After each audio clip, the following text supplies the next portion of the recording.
saying they closed HAARP down. No, they didn't. There's 72 of them worldwide, and they've even put them into the ocean now. The infamous barge with the giant sphere that people were wondering what was Google up to.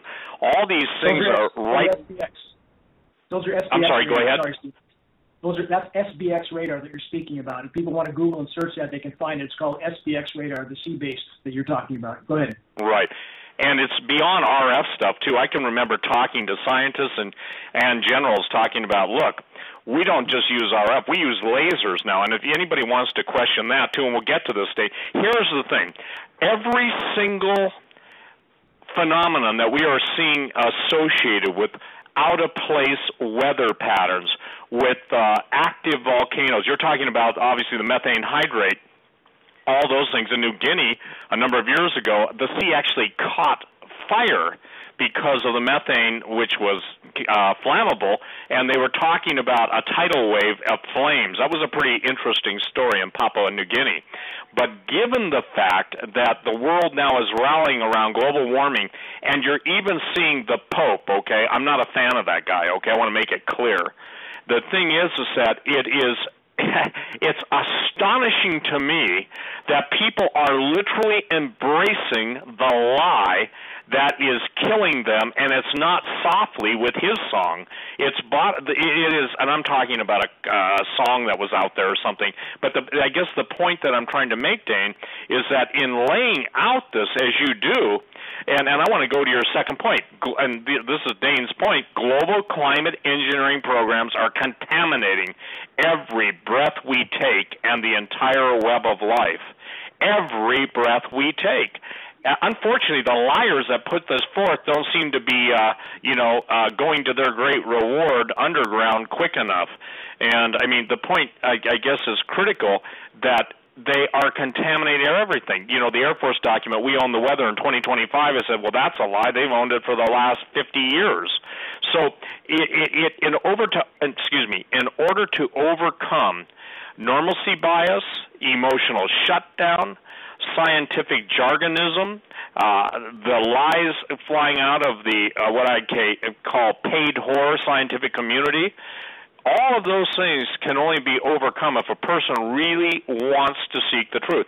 Does it surprise you that in the whole, living in California, the whole California drought situation, and all the ramifications of the country, that people aren't screaming at the top of their lungs? You are. Now, don't get me wrong, and your August presentation is going to deal with that. But still, I mean, if I knew, and I do, so I'm screaming for 25 years, that these guys want us dead, they're actually what I call terror-forming, T-E-R-R-O-R, forming the earth, not terra, T-E-R-R-A, then obviously they are making it incompatible for human beings to exist.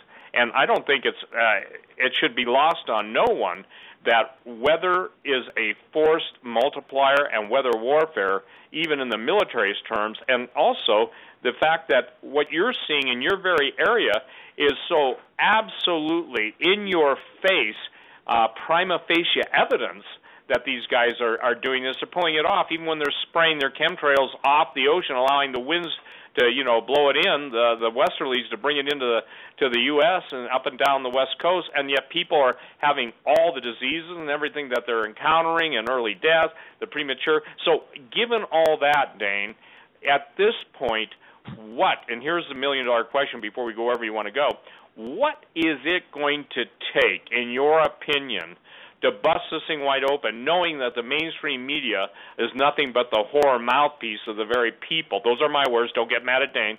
The whore mouthpiece of the very people that are openly, and I would guess is technologically, giving us a scientific middle finger as they kill the population on the planet.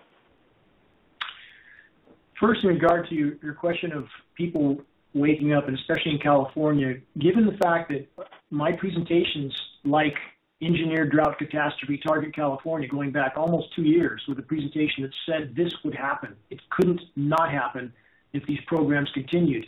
Same data I presented to the Lieutenant Governor of California in the state capitol in his private office with his top 8. I presented this data to them in the Capitol, and there is absolutely no question. They know this is going on. About 9 weeks ago, 10 weeks ago in the Capitol, one of many trips I've made there, congressional reps told me to my face, quote, "We all know this is going on. We don't know what to do." While everybody's hiding in the corner, the Titanic is absolutely going down. And what will wake people up, Steve, to answer your question?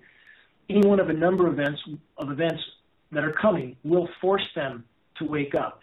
When they turn on their spigots and nothing comes out, and we're near that point. Lake Shasta is in my backyard, the largest reservoir in California, and it's not much more than a mud puddle at this point. And they are aggressively making sure the rain does not reach us. Last night and tonight in Northern California, strong push of moisture, monsoonal moisture, and we can see them on the radar aerosolizing this moisture, blowing it apart before anything comes down. We had flash flood warnings last night for Shasta County. With a few exceptions, almost nothing came down. Same thing tonight. If you're outside, I live in a very remote area. It sounds like a parade of aircraft going over, like you're at the end of an international airport runway. They are aerosolizing that moisture. And what that means is this.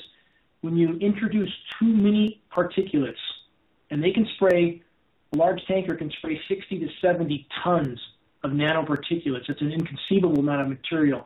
That makes too many condensation nuclei. And as those condensation nuclei are scattered or repelled with radio frequency, it scatters the moisture. It keeps the droplets from combining and falling, so they can blow apart that moisture as long as they want. So bottom line is they have a noose around our neck. They control the flow of water. They control how toxic our air and water is. But when people can't get any water out of their faucet, that will force them to wake up. We're near that point.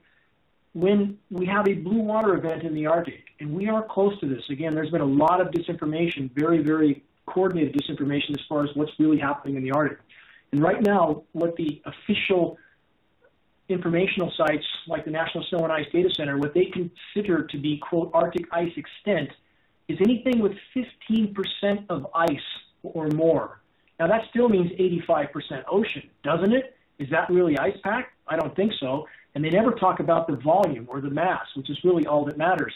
And right now, in the next week, there's going to be profoundly warm temperatures in the Arctic. We had some places in the Arctic Circle at 97 degrees. Don't see a lot of headlines on that on mainstream media. So right now, just like they did in the Gulf of Mexico with the chemical Corexit, they're trying to hide severity of the problem and not disclosing issues. So in regard to the power structure and them hiding this, Steve and Doug and Joe, one more important thing to consider.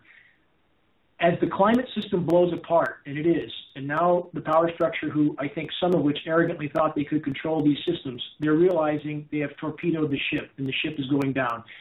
So we have leaders like Putin that I believe is actually rethinking his involvement with these programs, and certainly they're involved. There's a collaboration between the major powers on these programs, there's no question. So last September, when Putin requested the IPCC to address geoengineering, without that request, they wouldn't have addressed it at all. There was, it seemed at least for a short time, a warming up to the issue. I had, if you know who Abby Martin is on RT-TV, she was on RT. Abby became more communicative with me about this issue. It seemed Russia was starting to back off from their involvement. They wanted it talked about. So I think we're seeing a fraying of the power structures, a realization that these programs are sinking the ship on which they depend also. So I think it's going to be an interesting unfolding of events.